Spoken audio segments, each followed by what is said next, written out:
Chinese ബ്രാൻഡിന്റെ 1/40 സ്കെയിലിൽ വരുന്ന 4x4 ഒരു RC കാറാണ്. ഇത് റണ്ണിങ് ടൈമിന് വെള്ളത്തിൽ പോയിട്ട് ഇതിന്റെ ബോർഡൊക്കെ ഷോർട്ടായി പോയത് കാരണം കുറെ നാള് RC ഉപയോഗിക്കാണ്ട് വെച്ചിരുന്നതാണ്. ഇപ്പോൾ ഇതിന്റെ റിമോട്ടും കാര്യങ്ങളൊക്കെ മിസ്സിംഗ് ആണ്. ഇപ്പോൾ ഒട്ടുമിക്ക ആൾക്കാർക്കും അറിയാം ഈ ചൈനീസ് ബ്രാൻഡിന്റെ മദർ ബോർഡ് വരുന്നത് ESCയും അതേപോലെ തന്നെ റിമോട്ടിന്റെ റിസീവറും ഒറ്റ ബോർഡിലാണ് അസംബിൾ ചെയ്ത് വെച്ചിരിക്കുന്നത്. ബോർഡ് കംപ്ലൈന്റ് ആയി കഴിഞ്ഞാൽ നമുക്ക് ആ ഒരു ഫുൾ സെറ്റ് മാറേണ്ടി വരും.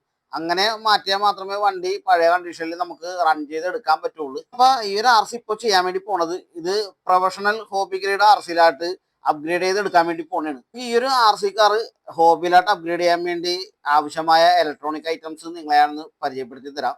60 ആമ്പിന്റെ ഒരു brushed ESC, 1 kg weight support ചെയ്യുന്ന ഒരു 3 വയർ സർവോ, FS GT2ന്റെ ഒരു റിമോട്ടും അതിന്റെ റിസീവറും. ഇത്രയും ഇലക്ട്രോണിക് ഐറ്റംസ് ആണ് നമുക്ക് ഈ ഒരു RC കാർ പ്രൊഫഷണൽ ഹോബി ഗ്രേഡിലായിട്ട് അപ്ഗ്രേഡ് ചെയ്യാൻ വേണ്ടത്.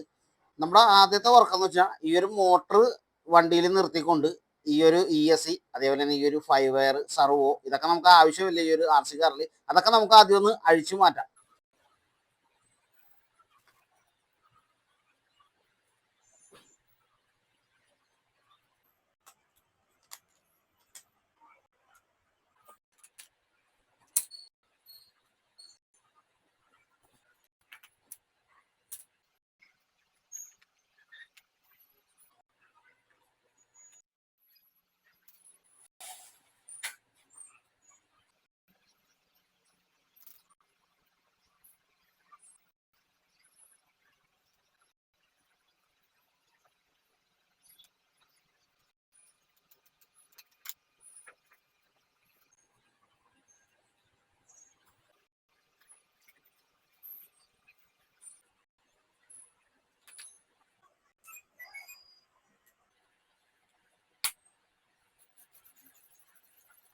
നമ്മുടെ വർക്ക് ഒരു 3/4% സംഭവം സെറ്റ് ആയിട്ടുണ്ട്. അപ്പൊ നമുക്ക് ഈ ഒരു റിമോട്ടിന്റെ റിസീവർ അതേപോലെ തന്നെ ഈ ഒരു ഓൺ ഓഫ് ബട്ടൺ അതേപോലെ ഈ വയറൊക്കെ നമുക്കൊന്ന് ഒതുക്കി കെട്ടി സംഭവം ഒന്ന് സെറ്റാക്കി എടുക്കണം. അപ്പൊ ഇതിന്റെ വയറിങ്ങും കാര്യങ്ങളൊക്കെ നമ്മൾ ഒതുക്കി കെട്ടി സംഭവം സെറ്റാക്കിയിട്ടുണ്ട്. അപ്പൊ അടുത്ത പരിപാടി എന്ന് വെച്ചാൽ നമുക്ക് ഇവനൊന്ന് ടെസ്റ്റ് ഡ്രൈവ് ചെയ്ത് നോക്കാം എങ്ങനെയുണ്ടെന്ന്.